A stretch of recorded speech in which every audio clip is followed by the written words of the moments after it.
I still hear the clang of metal before I feel the pain. The fire extinguisher slams into my shoulder, snapping bone from socket, sending a hot burst of agony up my neck. My newborn cries against my chest, her tiny body trembling as I curl around her on the cold doorstep.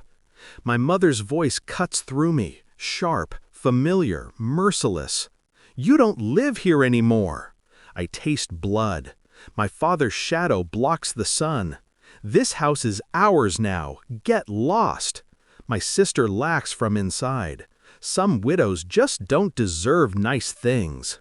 I lie there, bleeding, shaking, humiliated. Yet something colder than pain settles inside me.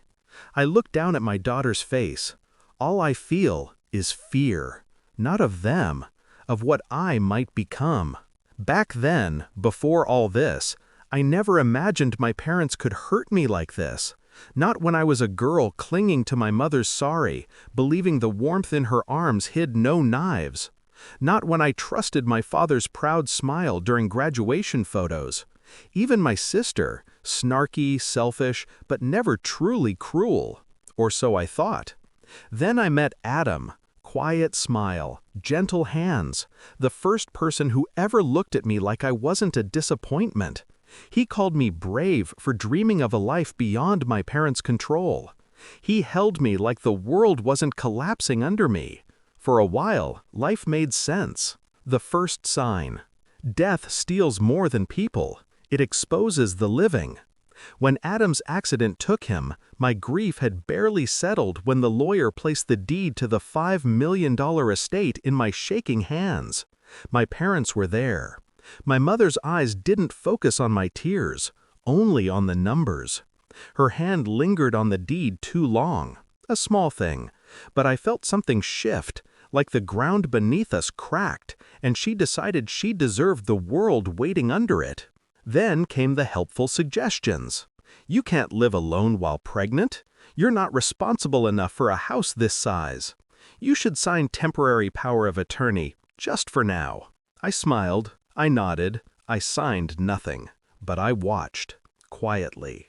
The moment everything changed. 3 months later, labor hit early. I called them. No answer. I texted, read, but ignored. I delivered my daughter alone, under harsh hospital lights. My body trembling, my heart breaking in ways grief couldn't explain. Still, they didn't come. But when I returned home, exhausted and hollow, I found them already inside. Curtains changed, furniture rearranged, my mother wearing my robe, my father holding my husband's watch, my sister sprawled on the couch like a queen, my life redecorated. And then the fire extinguisher came down. But as I lay bleeding, something inside me clicked. Not a breakdown, a blueprint. They wanted war? Good. I'd give them a silent one. The plan.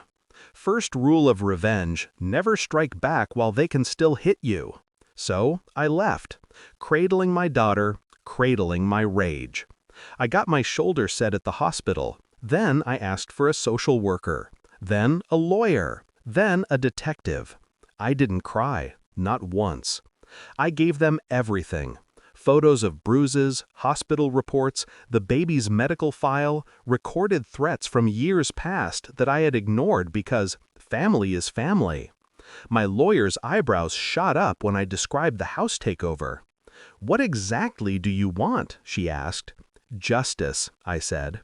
But internally, I wanted to watch their world collapse in slow motion. And I did. Execution. The restraining orders hit first, served at dawn. My parents and sister woke up to police at the door of my house. Their screams didn't reach me, but the officer who delivered the report relayed enough. Next came the fraud investigation. Turns out, when you try to steal property using force, intimidation, and forged caretaker claims, the law calls it something colorful: felony home invasion with intent to defraud. My lawyer filed civil suits the same morning. Financial, emotional, physical, every category available. The social worker documented the danger to my newborn. Child endangerment charges followed. Then, my favorite part, my parents discovered that the security cameras Adam had installed automatically uploaded to cloud storage. Footage of them throwing me out, of my mother hitting me, of me collapsing with my baby. They had taken over my house. I had taken over their freedom. Climax. I saw them again in court, thin, pale, stripped of arrogance. My mother reached for me across the aisle. "Please, let's talk," she begged. I looked her dead in the eye. "You made one mistake," I said softly. "You thought grief made me weak." Her face crumpled. My father looked away. My sister sobbed. The judge read the verdict. They lost everything: financial penalties, probation, mandatory counseling, and a lifetime no-contact order. My house was returned to me, legally, permanently. Resolution. Tonight, my daughter sleeps on my chest, her breathing steady, her hand wrapped around my finger. This house is quiet again, safe again. People think revenge is fire.